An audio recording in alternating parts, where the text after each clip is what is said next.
Troy, what stock are you look? I know you're always looking at some stocks. What stock are you looking at? Well, I told people a month ago, and I spoke to Ian about it. I said, look, keep an eye on Zscaler. Please keep an eye on Zscaler. Talk about that. What is that? Zscaler is a cybersecurity company, and I know we spoke about CrowdStrike a lot, but there's always a number two in the space. And so with more people coming into the cyber world, what we say every time, safety first. And so I looked at their earnings. I looked at, their profit. I said, look, this is a company we need to keep an eye on. At that time, it was like $240. Yeah.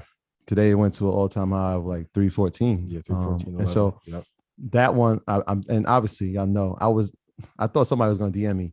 We saw Disney go down to 168, and I know we put the target at 165, but it was almost time. And so obviously still keeping my eye on that. And Zscaler for sure. What else I got on my list? Obviously we already spoke about Affirm, but yeah, man, those are the ones that we definitely, if you invested in them, congratulations. If you didn't, like I said, we don't always say it's too late, but do your research and find out. You don't got to do. We did all the research for you. Price to get in, how long to hold, future price projections. You're good. Like I've tried to make you guys' job so easy that you don't have to think about anything, so you can enjoy time with your family. Yeah, have fun, go play with the Oculus Rift or whatever you want to do. Like, yeah, there's a bunch of questions in the chat. People asking, can they invest in FaZe Clan? Yes, and when it be IPOs, you can invest in FaZe Clan. The ticker is going to be FAZE. Well, the SPAC is actually out right now. Yeah, but the company they want to know when they can buy FaZe Clan. But you can buy the SPAC. Yeah, you can buy the SPAC. BRPM is the SPAC. Yeah. But Troy, let's talk about Disney. Yeah. We haven't spoken about Disney in a while. Disney's 6 months chart does not look encouraging. Yeah, but that I'm not thinking about this as a short-term investment, right? So, no investment should be. And so when I think about Disney, obviously we haven't fully come out of a pandemic yet, right? We're slowly climbing out. But like I said, the way that the digital space looks now, especially with them, they're going to pass Netflix in the next 2 to 3 years. I like that potential. I like the potential of growth in the amusement parks being back open. Their licensing is only getting stronger with new content and new characters being created.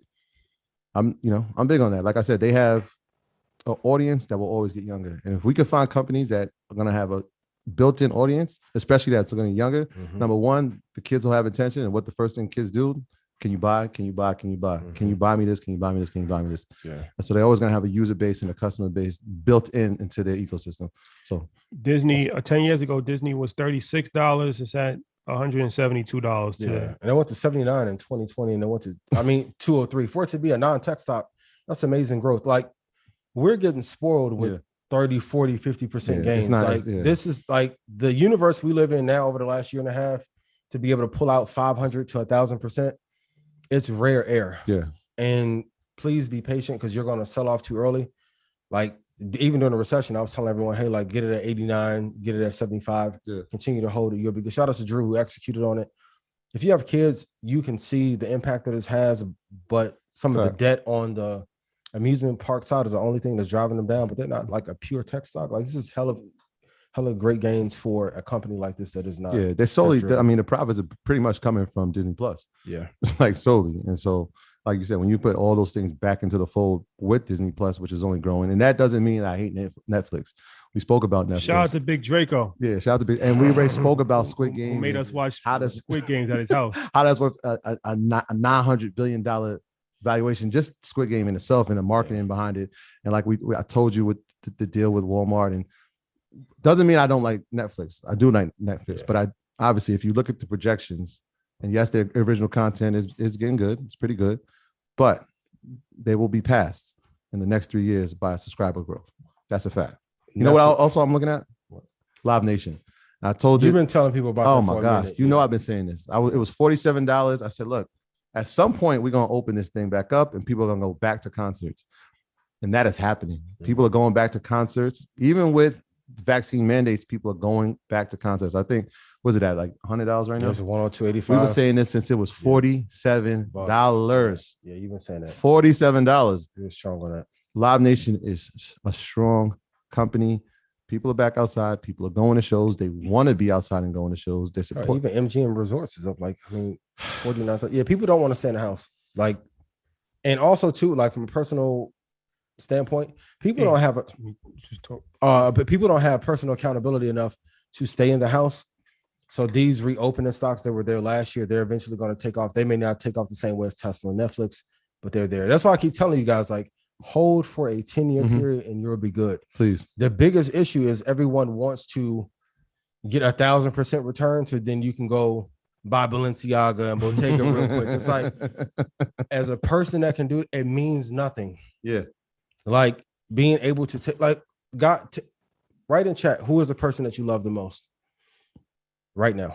If they got sick, do you have enough in your account right now to take care of them for the next year or two if you needed to?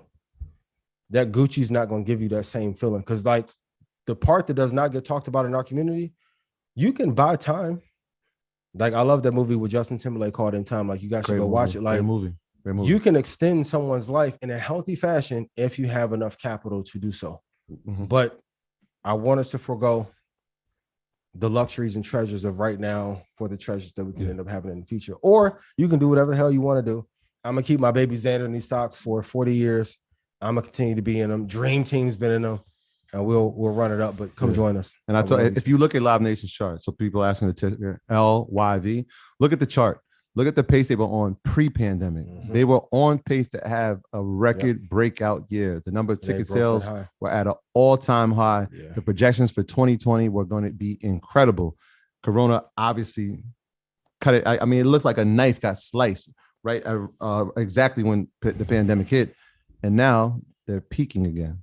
All right. And the same thing happened in 2008. They were from $2.47 up to 16, which is about 8x growth. Take that multiplier. If you put 8x over the low of 2020, it'll tell you the target price you should be looking to get out of for Live Nation. Yeah. And one last thing about Disney, shout out to Francis and Jehu from Cheat Code, EYL, tenured EYL University professors.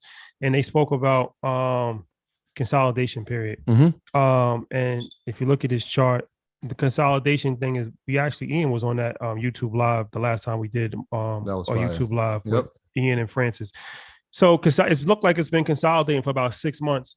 And it's like a pressure cooker with the consolidation thing where it consolidates until a point where it explodes.